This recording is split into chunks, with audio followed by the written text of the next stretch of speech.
Good morning, everyone. My name is Sarah Quinton. I am the Development Executive at the Valuing Children Initiative. We run this initiative as a project of Centrecare, and our role is to ensure that the rights of children are front and centre in all of the work that we do. We do many things. We will be running a campaign soon on child poverty. We work with organisations to ensure that they are valuing children and raising the voices of children. And we do things like today, webinars on very important topics where we put children at the very centre of our conversation because we need to value children. Often children don't get a voice in the conversations that we have. So we as adults need to make sure that we are giving them that voice and we are giving them the value that they deserve, because they are very beautiful, wonderful contributing members of our community. So they bring us together, they bring us joy, we love them, we protect them, we look after them. But unfortunately, there is a lot of harm that happens to our children. A lot of sexual abuse happens to our children, a lot of physical harm and emotional harm. And with all of the regulations and laws, all of the training that we can do, all of the inductions that we have within our organisations, we still see in the media all of the time children being harmed. So what is that about? Why is it that even with all of the laws and regulations that we have, how is it that this is still happening to our children? Today we're going to explore a lot of topics around apathy. This won't happen to me in my organisation. We're going to explore some topics around prevention, how your organisation can front load your staff to have that cultural conversation around keeping the children that you work with safe, and what kind of policies do you need to develop within your organisation at a state government level, at a federal government level, and within your organisation. Do you need to allocate funding for budgets? And do you need to make sure that you're having constant check-ins with your staff? I just want to quickly, we should acknowledge though that I'm meeting here on beautiful Wajabnunga Buja. It's a beautiful day here in Borlu in Perth. It's going to be a beautiful 30 degrees. Summer is coming. I also want to make sure that we acknowledge our elders past, present, and the Coolingers. The Coolingers is the Noongar word for children. These are the people that we do this for. We must always acknowledge the children that we do, the work that we do. So, and also acknowledge that yesterday we have a date for the voice, and everything that we do now in the next 6 weeks, I think should have a frame around the voice of children and in making sure that we're giving a voice to those children within this constitutional recognition. So I just wanted to say that. We are recording this session, so please, if you couldn't make it or if your colleagues couldn't make it, we will be sending the link around, the recording around afterwards. We also want to have a trigger warning. Today we are going to be talking about conversations of child sexual abuse and harm, and we will also be talking, some of our panellists will be talking about their personal experiences of sexual abuse and harm. So we wanted to make sure that you hear that trigger warning. So without further ado, let me introduce our panellists for today. And each of them can have a quick hello. Also, if you're in the chat, tell us what country you're dialing in from today and have a quick hello. Also later on, we'll be doing a Q&A. So please put your questions in the chat. We will have our panelists come in at the end and we can answer some of your questions. So first of all, we have ChildSafe General Manager Neil Milton. Say hi, Neil. Hello. Trying to get myself off of mute. Sorry about that. Hello, that's everyone. That's all right. We should know by now. We also have WACOSS ChildSafe Manager Fiona Costello. Hi, everybody. We have Centrecare General Manager Leanne Strommen. and Cultural Lead Community Services at Centrecare, both at Centrecare, Leanne Strommen and Tara Farmer, who will be joining us for a panel discussion afterwards. Hi, everyone. So let me first introduce Neil. Neil will be, thank you for everyone that's telling us what lands they're coming in from. That's wonderful. Also, please put your questions in the chat. Neil, let's start with you. I'll let you take it away. Neil will be doing a presentation. Please hold your questions until the end. And if you have any questions for Neil, we'll ask specifically for Neil, please let us know.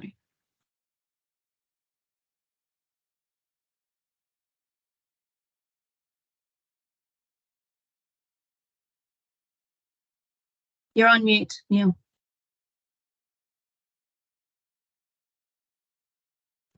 Sorry about that. Teams is a new one for me, to be honest with you. Google Meets I'm good with, but you know. All right, let's do that again. Fantastic. Thanks so much for having me. I come to you from Melbourne, and I also want to pay my respects to the elders past, present, and emerging, and I'm really honoured to be here today. I'm so grateful, actually. I'm really grateful to be on this webinar. I feel really honoured with the incredible calibre of people that you're going to hear from.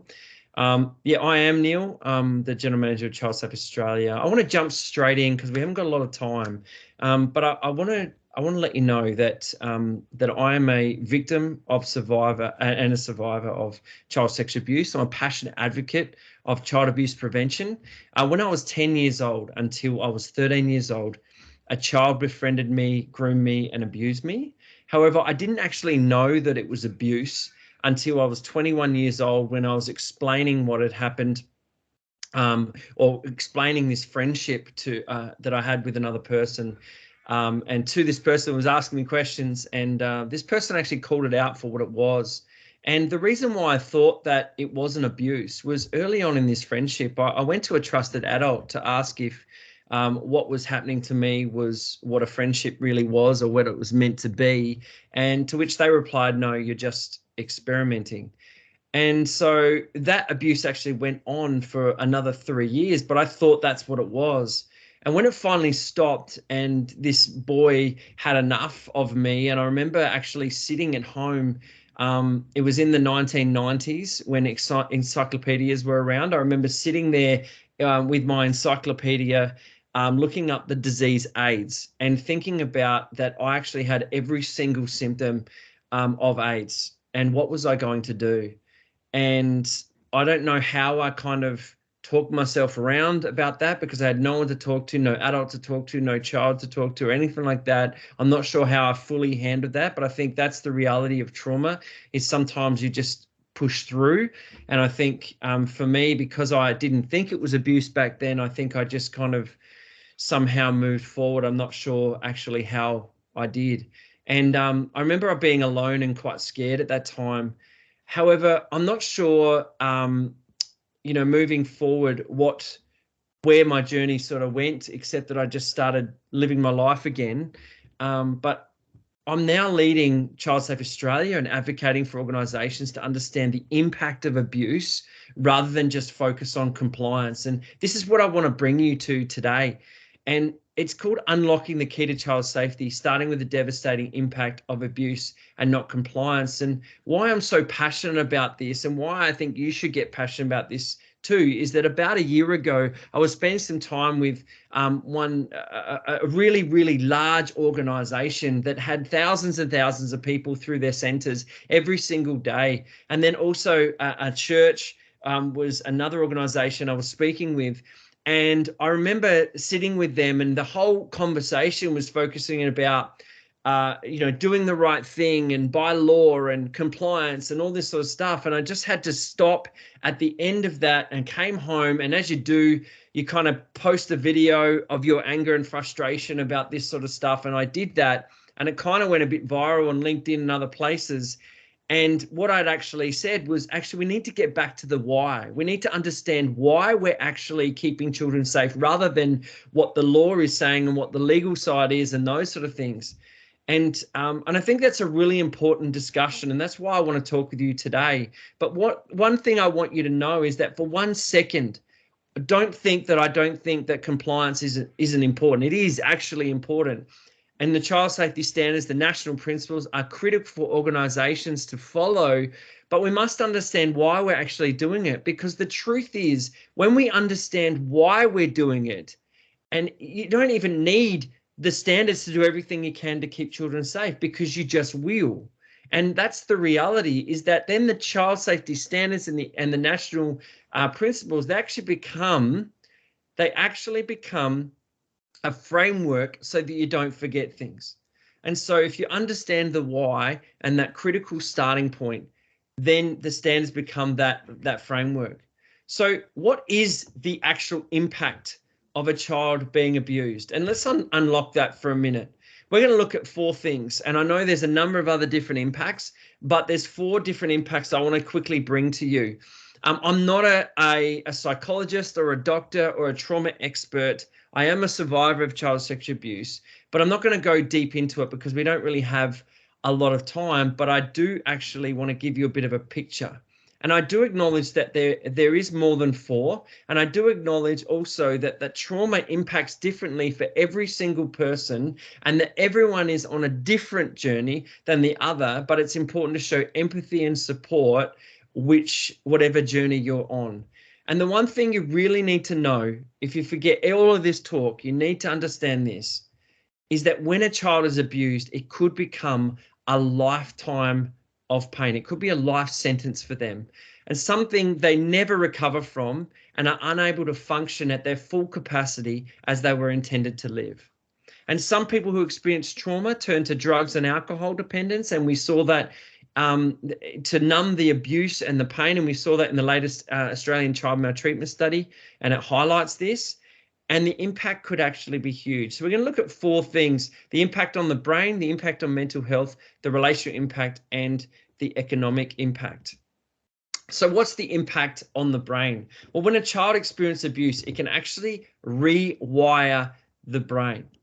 Now, Lacey McGarry, a counsellor and psychologist, she says that trauma can alter the structure and functioning of the brain. It actually impacts 3 areas of the brain. I'm going to try and get these right, but the first one's the hippocampus, which is the area that is responsible for differentiating between the past and the present. In other words, someone with trauma sometimes doesn't understand that, let's say there's a trigger point or something that triggers them from their trauma, that in that moment they can't tell whether it's actually in the past or it's actually happening to them now. It's so real.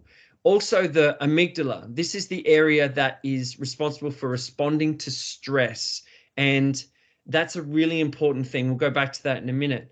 The ventromedial prefrontal cortex, and this is the area that is responsible for mood and emotional regulation and rational thought. Sometimes people with trauma who've been impacted by trauma really find it hard to co-regulate their emotions, and that understanding can impact a lot of other areas of the life. And she goes on to say that when someone experiences trauma, it leads to a decreased ability to regulate mood and emotion, problem solve, making decisions, thinking about the consequences, focus attention on the present, think clearly, feel at ease, engage with others, and a myriad of other changes that occur when our nervous systems are focused on surviving rather than thriving. In other words, when our nervous system is switched on permanently. So the impact of the brain when a child experiences abuse, it can actually rewire the brain. As I said, it can actually impact the cognitive development. So especially with physical abuse and other abuse, it can impact their movement and development if a child is abused. It also is about understanding that stress response can be impacted. So that fight, freeze, or flight or fawn can actually impact the way they respond to fearful situations. So it's like that light is switched on the whole time, and a loud noise might startle someone, especially if they've been impacted through PTSD coming back from war. It could actually be a touch or something like that could actually start that stress response again. And also there's that managing that emotions, having trouble regulating those emotions. And also, as Bessel van der Kolk talks about, in The Body Keeps the Score, it's an amazing book. You should definitely read that. He talks about how health issues can actually happen when we have long-term effects of trauma. They can cause health concerns.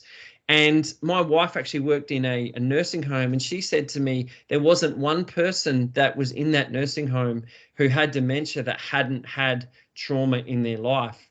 And so what Bessel van der Kolk talks about is that the body keeps the score, that if we're not willing to move forward and actually work towards that recovery and healing, it will come out in our body.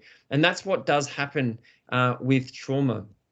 It can impact on the mental health. So when a child experiences trauma, it can cause depression, anxiety, PTSD, suicidal ideation, and other mental health concerns.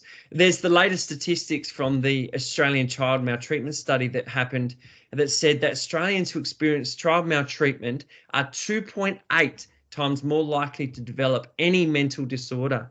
And most people I know who have experienced childhood abuse have a mental disorder, and many have been in therapy since a very, very young age. There's also the relational impact. When a child experiences trauma, it can impact the way they spend time with other people. It can cause trust issues immediately or later in life. And this in turn can impact relationships and expressing themselves fully to their partner.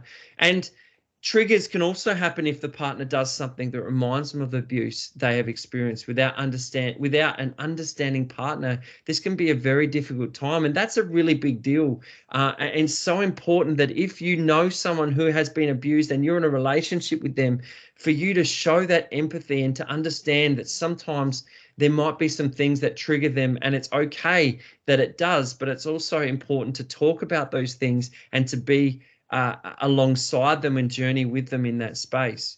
When a child experiences trauma, they can question their sexuality, their self-esteem, and body image due to that trauma. And maybe they hadn't been doing that beforehand, but because of the trauma that has actually impacted them, they're now starting to question those sorts of things.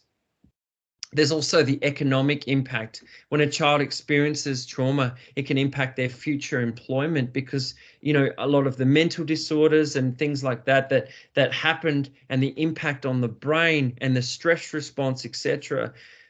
Someone getting or holding a job, it can impact that, which in turn impacts their basic necessities of living. And this can then impact their career, their future prospects, and their whole life. And so that's the reality of the trauma. For that economic can impact not just their relational, but also the rest of their life. Also, to understand that trauma causes impact. And those are just 4 things that we can look at. But for me, I'm standing or sitting in front of you, and I'm a real life person. And so sometimes when we think about from an organizational perspective, will it happen here? Well, I want to tell you that it did happen for me in an organization. In fact, it was in a school. And this is how it's impacted me. For me, because I absolutely needed to get heard, and I wasn't heard by that adult, my whole life has been about seeking to have my voice heard. And it actually has impacted my relationships. It's impacted my jobs. It's impacted a whole bunch of different things just because I've wanted to get my voice heard and not feeling valid enough to speak. I've had flashbacks and smells and moments of disassociation where I can't tell the past and present, that it feels like it's actually happening now. I've had dreams and nightmares and things like that, where I felt like someone's laying on top of me, which is what happened to me as a child. I've had trust issues at times and really struggled with friendships and not knowing what friendships were and how important they are as well. And also going to the extreme of making sure that, you know, people don't let me down and those sort of things. So also times of feeling down, times of anger and frustration, and those feelings of what do I do now with all of this. And so that's kind of like that's the impact for me. And there's a number of other things that I'm still working through as I'm on recovery. So when someone is abused, they experience trauma and it impacts them, and sometimes for life. I don't know if you know this, but when it comes to sexual abuse, it can take an average of around 25 years to tell someone that they were abused as a child. That's 25 years of holding on to that pain and that hurt. And my wife actually told me once that, you know, there were some very elderly people that disclosed abuse in their 90s and late 80s, almost on their deathbed, that they'd been abused as a child and they never told anyone. That's a long time to hang on to this, because it is so, some people feel like it's so shameful and hurtful to be able to talk about. So what now? This is my last slide. So what now? As an organization, what's really important is you ask, do I get it now? Do I get the why of why this is so important? You know, when I hear this stuff about standards and those sorts of things, do I actually get the why that if a child is abused, it can impact them for life, and we don't want to see that happen? So when implementing the ChildSafe standards, ask, is the safety of children at the forefront of our decision-making over the company's compliance needs and reputation? The child's safety is way more important than your company's reputation and following standards. That is the truth. Your reputation is less important than the safety of the child.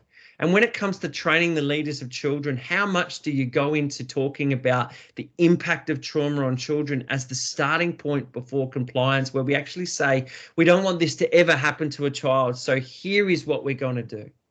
And that's really important to understand, so that we get that why across the board of the organisation. And also when it comes to investing in our organisations to ensure we are doing everything to keep children safe from ever experiencing this trauma, how is this actually reflected in our budgets? In other words, do you have a line in your budget that says child safety and you put money in there to train people, to screen people, to make sure all of that is in place? Or is it just kind of moved around throughout the whole budget? Or maybe you haven't even thought about putting it in the budget. The truth is that there's this saying that says, where you put your money is where you focus. And my encouragement to you would be to invest in child safety organisation to make sure that people are focused on what they need to do. I want to leave you with this here. In order to provide children with the future they deserve, it is essential for organisations to comprehend the importance of safeguarding children, the why, and take decisive actions towards securing their well-being. And only by doing so can we ensure that children have a promising and prosperous future ahead of them, as far as there's from us, one free from abuse. I want to thank you so much for listening and giving me the opportunity to be part of this webinar and for sharing my story. Thank you so much. Thank you so much, Neil. Thank you so much for sharing your story. Understanding the impact of children often comes from adults like you who have spent that time now understanding it. And I think it's integral to our ability to make sure that we prevent child sexual abuse or any kind of harm to our children is the adults who now stand up and give that voice to children. So thank you so much for doing that and doing it on a daily basis. We appreciate you and thank you so much for your time. Thank you so much. Please, just a reminder, put your questions to Neil in the chat and we will ask those questions. Neil will be reading your comments as well as they come through, so please send them through. So let me now introduce Fiona Costello. Fiona is the Child Safe Manager at the WA Council of Social Services and is running a project here in Borlu to allow organisations to understand child safe principles. Fiona, please take yourself on mute and take it away. Good morning, everybody. As Sarah just said, my name is Fiona Costello and I work as a Child Safety Manager at WACOSS. Sorry. I would also like to acknowledge the traditional owners of the lands that we meet on today, the Whadjuk people of the Noongar Nation, and pay my respects to their elders, both past and present.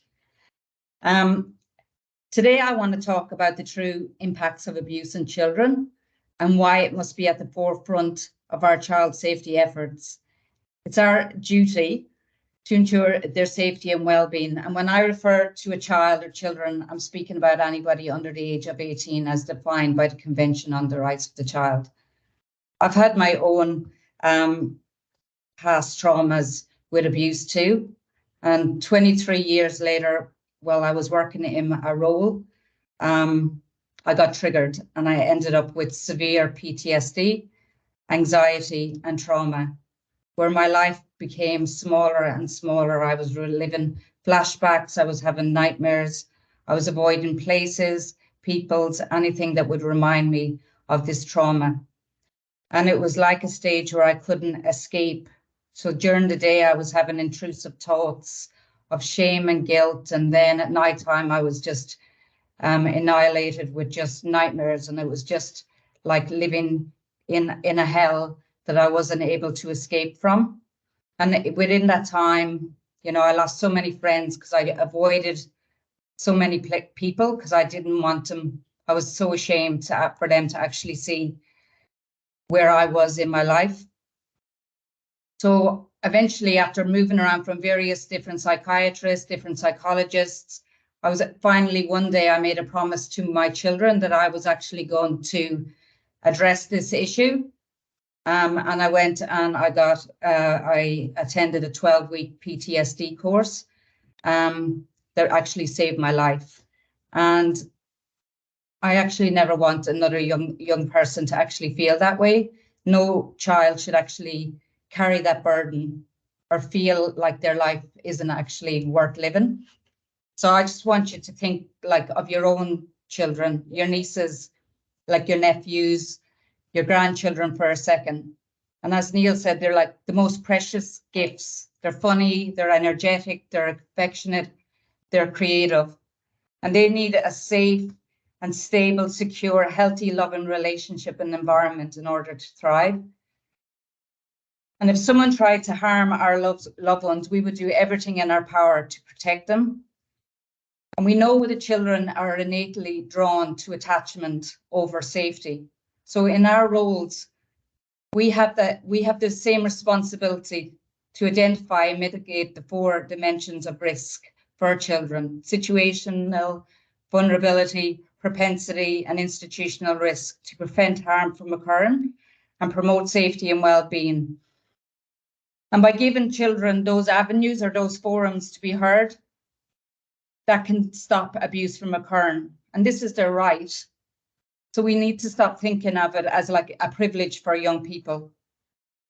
Abuse in all its forms destroys the innocence of childhood, and it can inflict scars that can last a lifetime. Abuse doesn't just impact the child, but it ripples through families, schools, communities, and often continues a cycle that affects generations to come. So what is child abuse?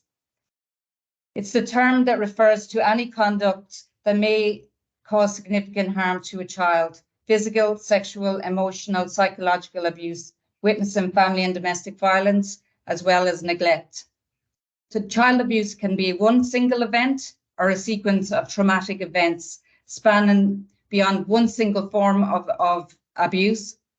And as children might encounter various types of abuse, which can have long-lasting impacts. As Neil has just said, those frequent and extended exposures to abuse can have impacts on the child's brain, impacting their ability to learn or concentrate, increase their levels of hypervigilance, have problems forming relationships, trusting people, and also resulting in behavioural changes and the inability to self-regulate their emotions.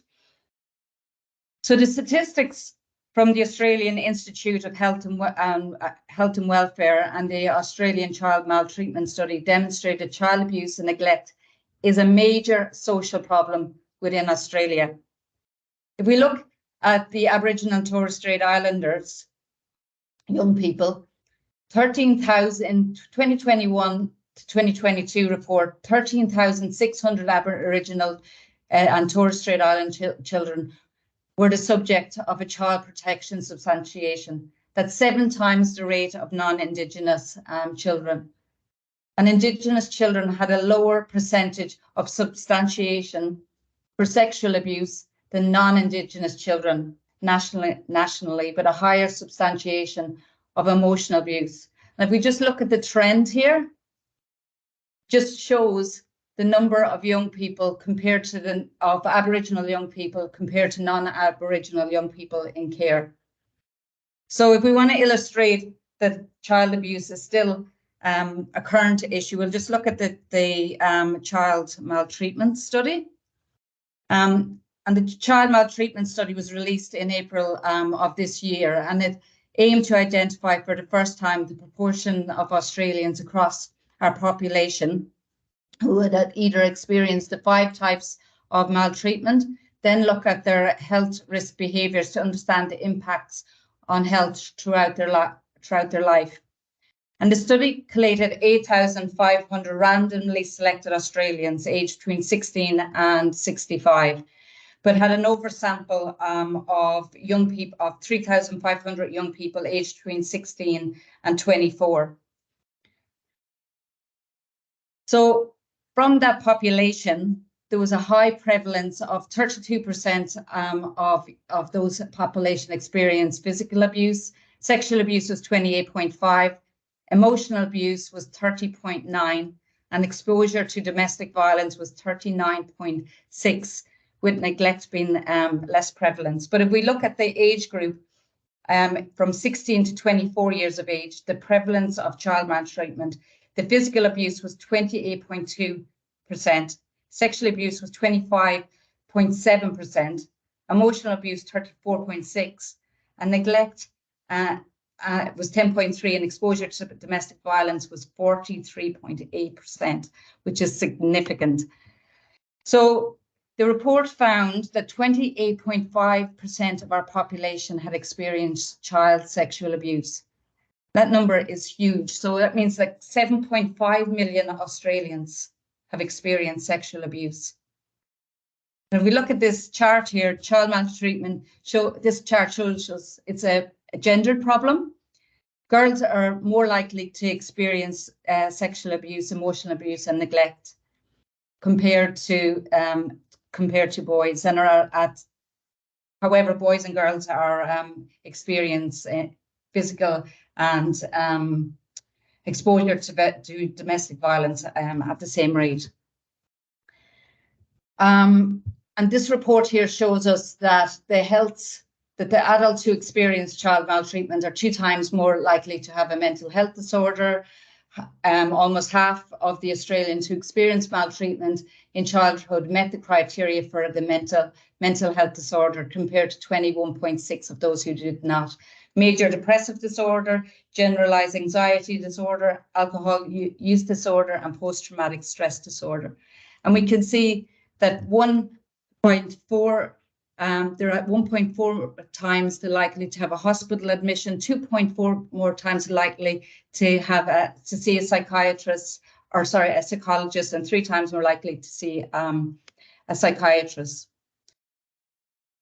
Also, this age group of 16 to 24 are 2.9 times more likely to have a mental health disorder, 5.8 times more likely to have PTSD, 3.8 to have anxiety, 4.1 to have alcohol and use disorder, and the list goes on.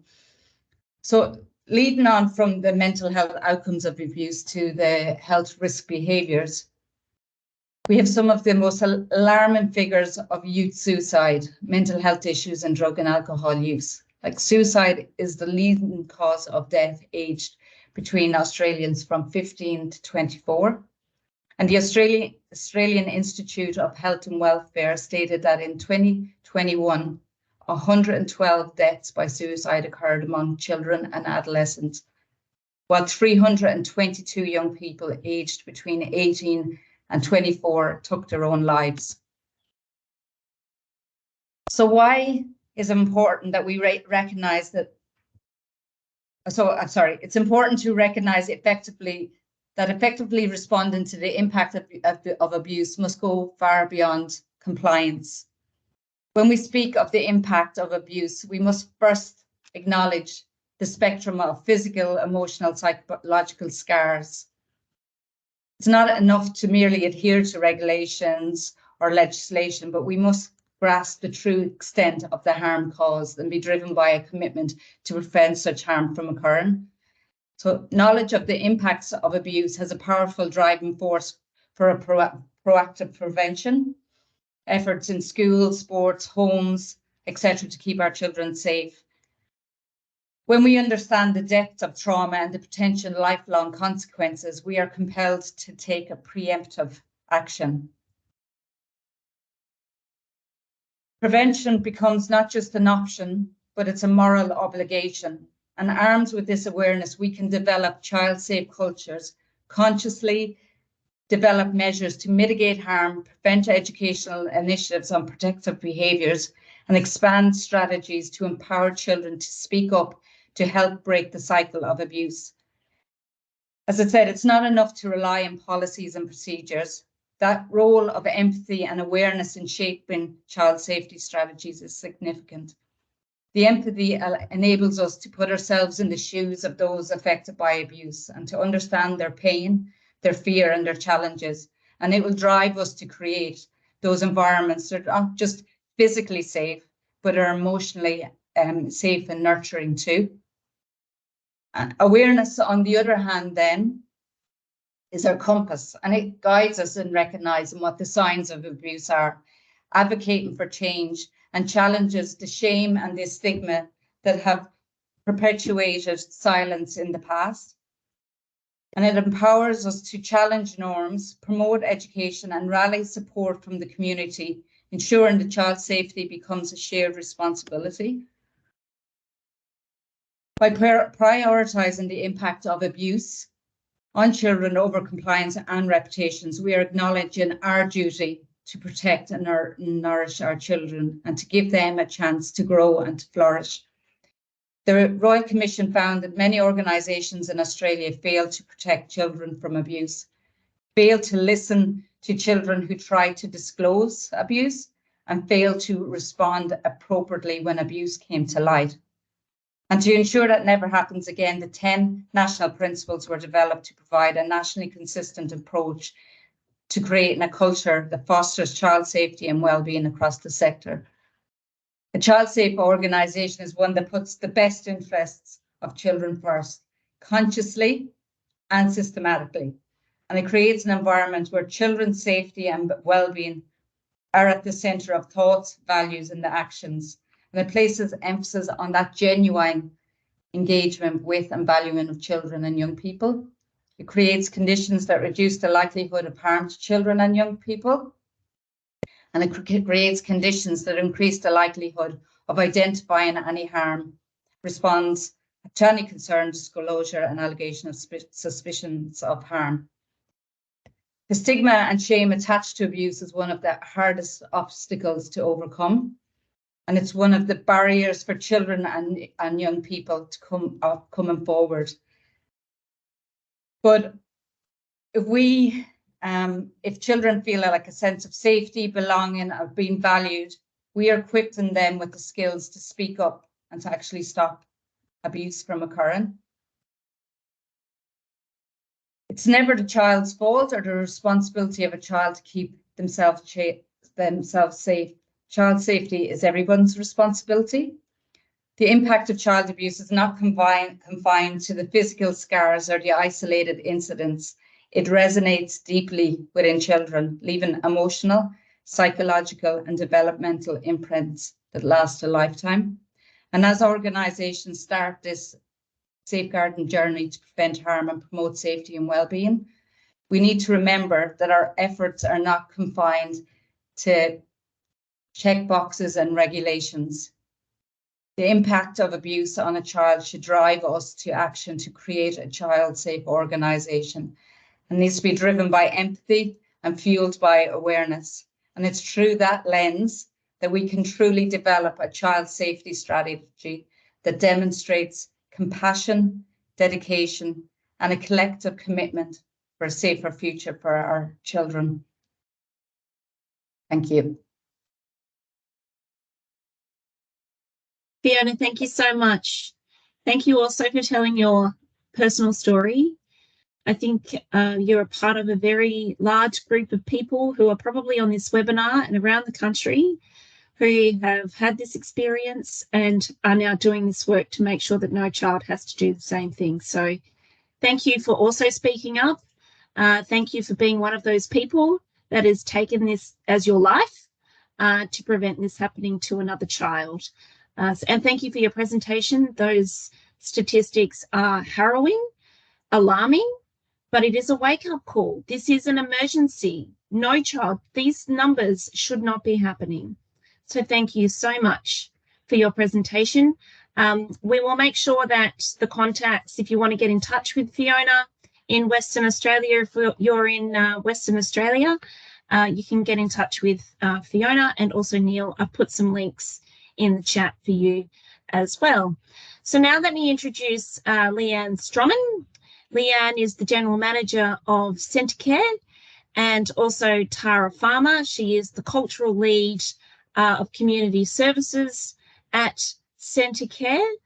I wonder if either of you would like to make just an opening statement before we get into questions, and please put your questions in the chat. I'm happy to make an opening statement. My name is Leanne Strommen, and I'd like to thank Sarah for your introduction and bringing us together, and to Neil and to Fiona for the work and lived experience that you've shared with us today. And I'd just like you to know, all of you, that I'm here today because we can never be complacent or apathetic, and we can never think it won't happen to us or our children or our grandchildren or to the organisations we work within. We've been a society and country that's been built on secrets and not telling the true history. Keeping children quiet, out of sight, non-believers of children, young people's voices, and also women experiencing FDV when they talk out. I'm one of those children, and I've impacted on my children as an adult in FDV.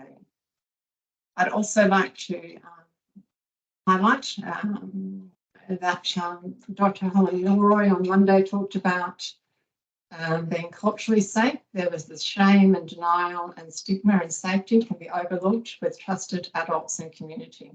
And children are already excluded. A service can be triggering enough, keep culture front and centre, restore resilience and wellbeing and mental health. And non-Aboriginal people have to learn this and where their boundaries lay. I'd just like to highlight there's been 2 major cases in Western Australia right now where people were trusted. One's a former politician and one's someone who worked in a store at a favourite holiday resort in Western Australia.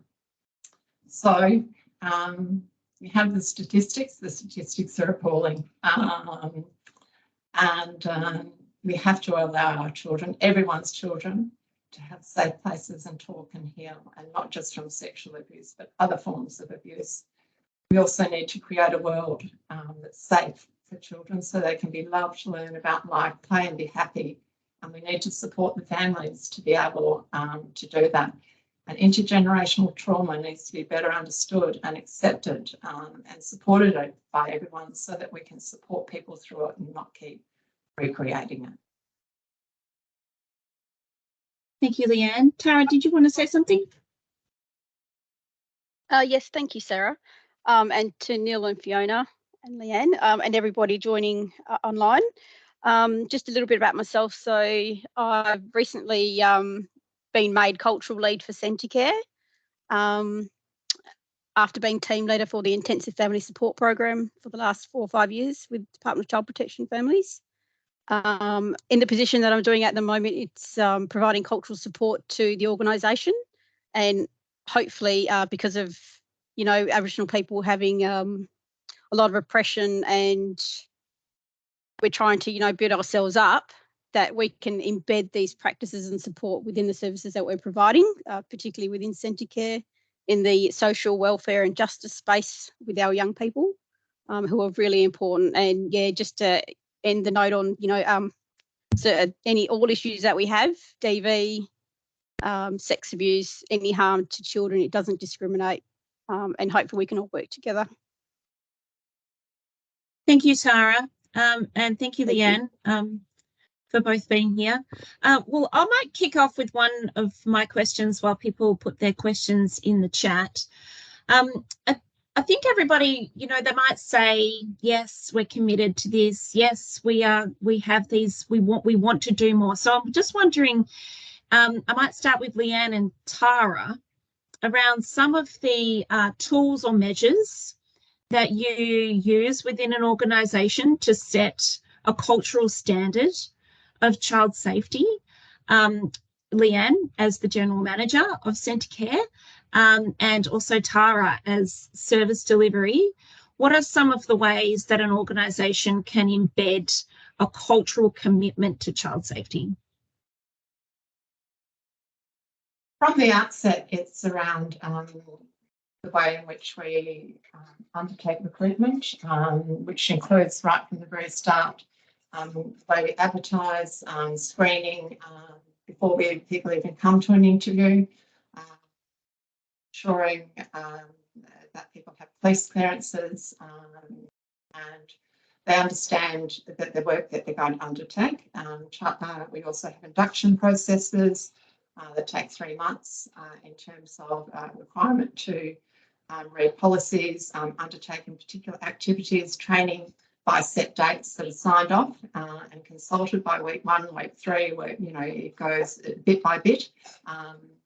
And it's training around child abuse, FPV risk assessment, mental health, around being child aware, talking about the code of ethics around children and, you know, conduct.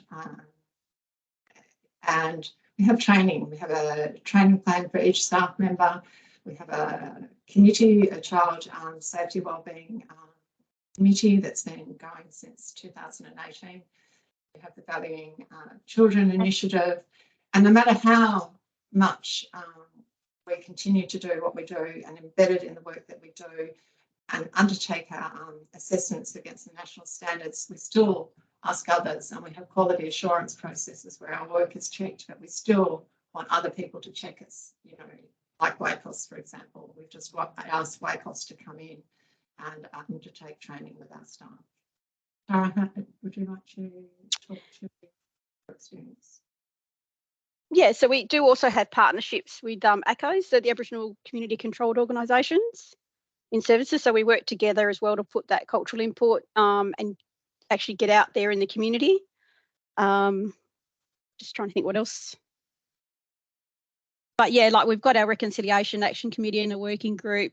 So we do a lot of training provision around particularly Aboriginal events that happen. So there's a lot of education towards staff. And then like Leanne said, you know, with the training and staff inductions that we do, make it aware about, you know, issues within our community. We obviously can't talk about Australia as a whole because every community, Aboriginal community differs. Same with I think Torres Strait Islanders or like Queensland, but we can't speak for them, but we can actually work with what we have and support the community to what they're asking of. So not assuming what they want and need, but we actually go out there and, you know, get ourselves involved in the community through meetings and, yeah, partnering up with the ACOs and just other services that the community go to so we can let them know that what we're about and how we can support them.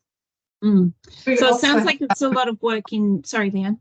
Sorry, I was just going to mention that we also have client feedback processes, really stringent intake and assessment processes that hold children at the centre.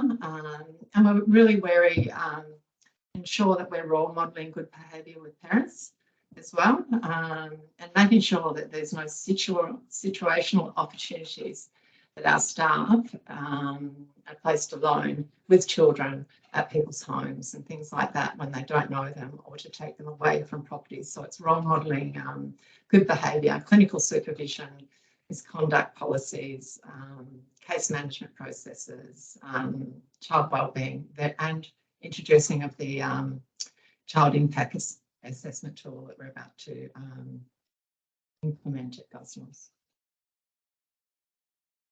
Yeah, so it sounds like relationships within your organisation and outside your organisation, making sure that it's front and centre all of the time, and that it's embedded within all of your processes. I do have a question here, which I'll put out to Fiona or Neil, from Deb. She's asked, how do we ensure that people are making sure that working with children checks are regularly updated, renewed, and how do we make an impact, like Neil has said, about making sure that we're not ticking a box and we're walking the walk and keeping everyone who is vulnerable safe? Neil. Yeah, hey, great question. Look, the truth is that don't be reliant on the person, be reliant on your processes and your procedures. And what I mean by that is that when it comes to working with children checks, across the board, it's in Victoria alone, there's legal mandate, New South Wales, a legal mandate, you need to have working with children checks, etc.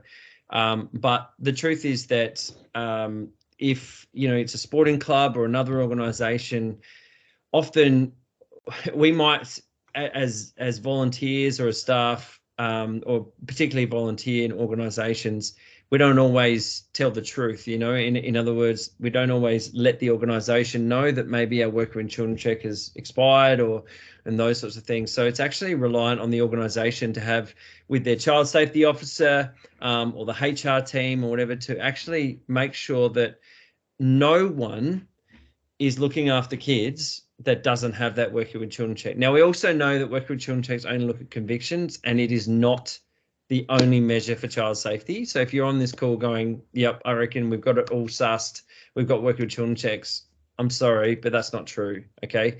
Working with children checks are just 0.3 of one of the national principles.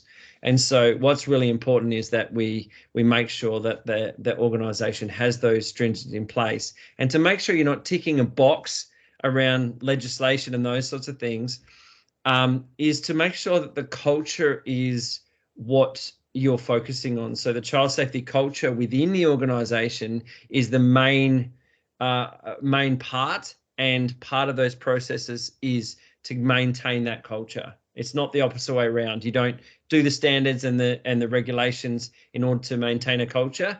You build the culture of child safety, and the regulations help to build that framework. Yeah, that's interesting, Paul.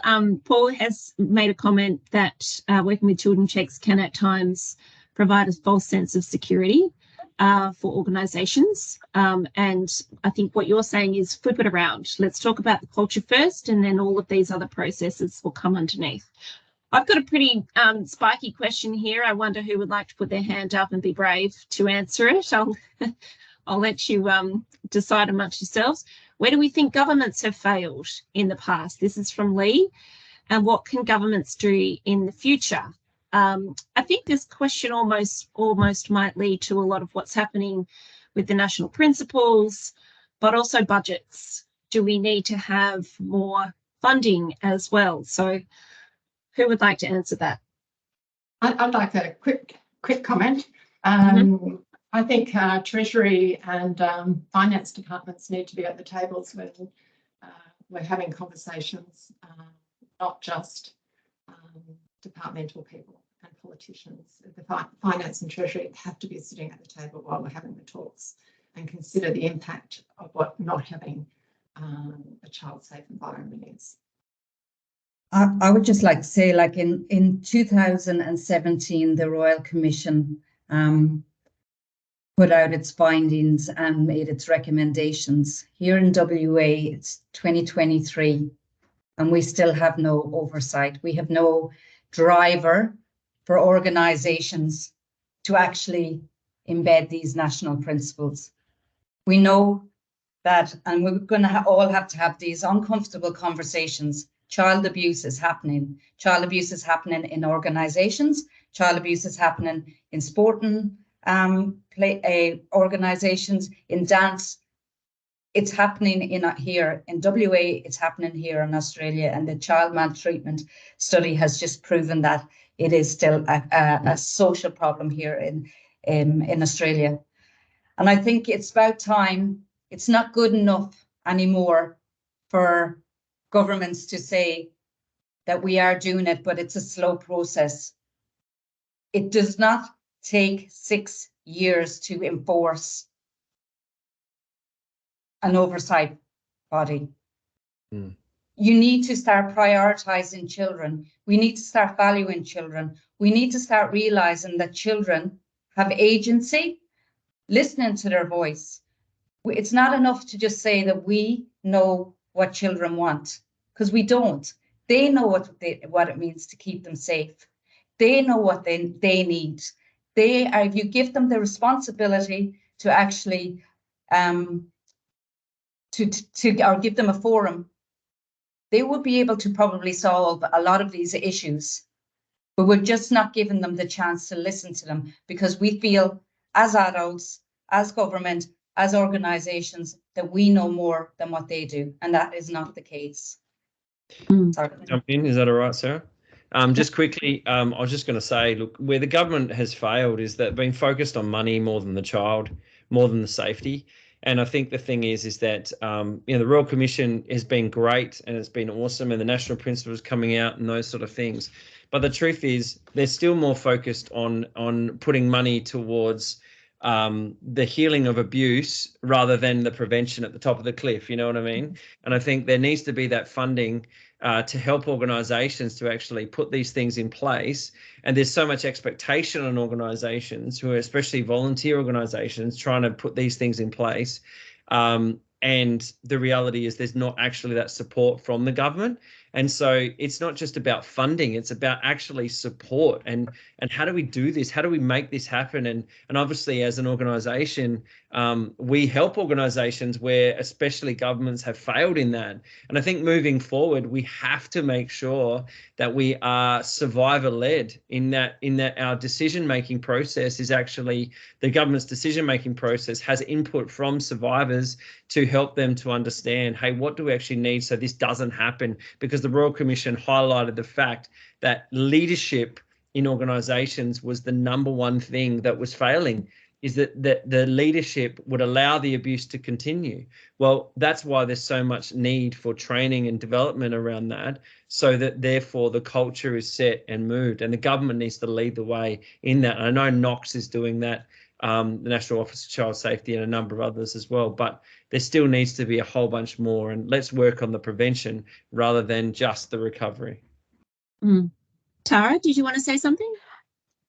Yeah, so just from the cultural side of things, another commission we had back in 2008, 2007, 2008 was a Bringing Them Home report, and 2005 the Closing the Gap strategies all commenced, and it's been what, Aboriginal children are still overrepresented in the out-of-home care system.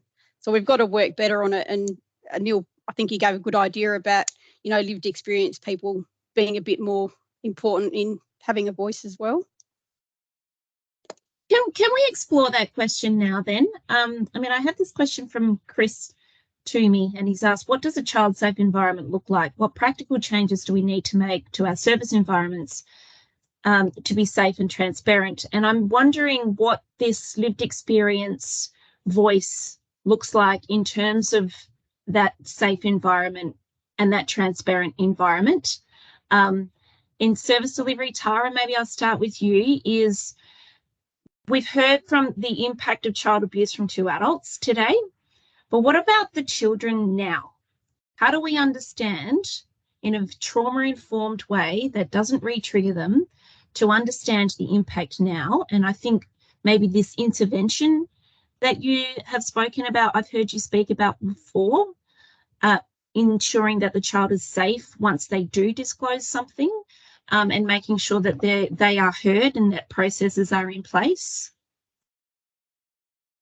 Well, that's it, Sarah. It's like, if the child, once you build a good rapport and they're comfortable and safe, that environment's safe, the person they're speaking with, they feel safe to talk to, and you're providing them to have that space to have a voice and speak about what's happened. So there's no judgment, so you create a safety where it's free of judgment, just letting them talk basically, because we don't know how they feel inside. So it's like, I've lost my train of thought then. So it's basically, letting them talk about it. We don't assume how they feel. Every person who's been a victim or knows someone who's been a victim will be different. So it's not necessarily all the same. We can't categorise people in the same boat. So it's just, giving them the voice and following the supports that they need rather than just telling them what they need.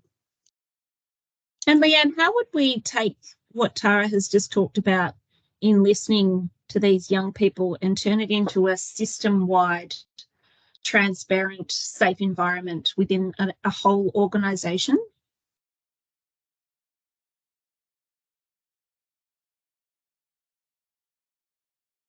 I put you on the spot, sorry. No, you have put me on the spot, but I'm actually going to turn it into one of the last questions. I think as an organisation, we have continued to self-assess ourselves in what we do across the board.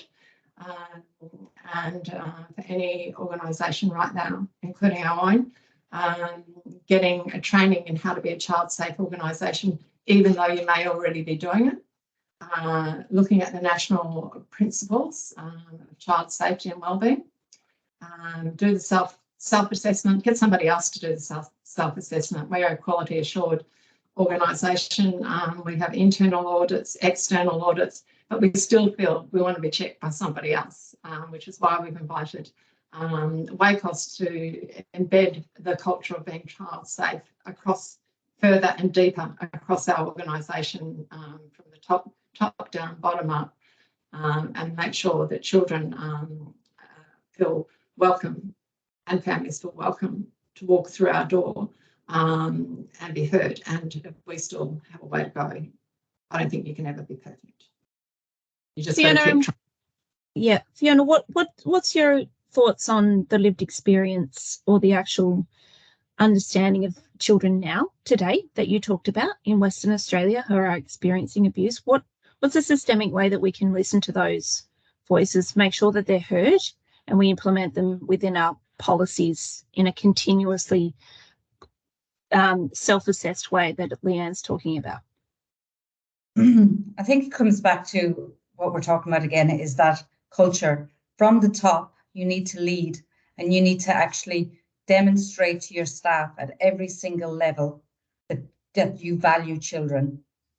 You need to put children at the forefront. So if there is policies, that you can design youth forums where you get a group of young people that will actually come and assist you or tell you if you're doing situational risk prevention, where they see the risks are, what it means for them to feel safe. And we need to just remember that the Royal Commission isn't just about sexual abuse. It's about promoting safety and well-being. It's about empowering those young people in order to actually equip them with the actual skills to actually speak up, to actually disclose information, to show us adults that in situations, if something isn't working, if a policy isn't working, that they actually feel, have the self-confidence and feel safe enough to put in either a complaint or give their input or have some form of input in that. And there's numerous ways you can do that. As I said, youth forums, you can have, every 6 months, you can bring a group of young people together and ask them to actually look at your policy, whatever the case may be. Yeah. Leanne? Also, to hold the child central to your therapeutic processes, and hold the children centre, whether the children are in the room or not. So if you're working with men coming out of prison, or you're working in mental health services, or you're working with women coming out of prison, or you're working with young people, and you're not actually necessarily working with a young person, just make sure they're present and that the parent knows that their behaviour may be impacted by their behaviour, and to think about the child at all times. Yeah. And I just would like end to, with one. Sorry, Fiona. Can I just reiterate here what Emily has said in the chat here? It's not enough about gaining the young people's information. We need to have a feedback loop. We need to be fed back up to management, and management needs to feed back a response to those young people. And that builds trust for young people and ensures it builds that, it empowers them, and it gives them a sense of belief in themselves. Yes, absolutely. When we listen to children, they feel they belong, and it increases their well-being, because we often do ignore children, and that makes them feel like they don't belong, and it has an effect on their well-being. I might just close with one last question to you, Neil. What's it going to take? What do we need? Troy's put in a bit of a question, a challenge, an action, a call to action. What's it going to take? Have we had campaigns before about this? Do we need to run a campaign about this? We see this with domestic violence all the time. We see the photos of women being printed in the paper all of the time. Do we need to do the same thing with children in a way that protects them? What's it going to take? Like, what does a campaign look like where everybody understands and actually gets the message? Yeah, look, thanks for asking this to me, because it is something I'm very passionate about. I really believe that there is a platform for a conversation, particularly on media, around child abuse. I think the reality is, one thing we don't recognise and we don't tend to talk about is that over 95% of abuse happens in someone's home, and by someone that they actually know.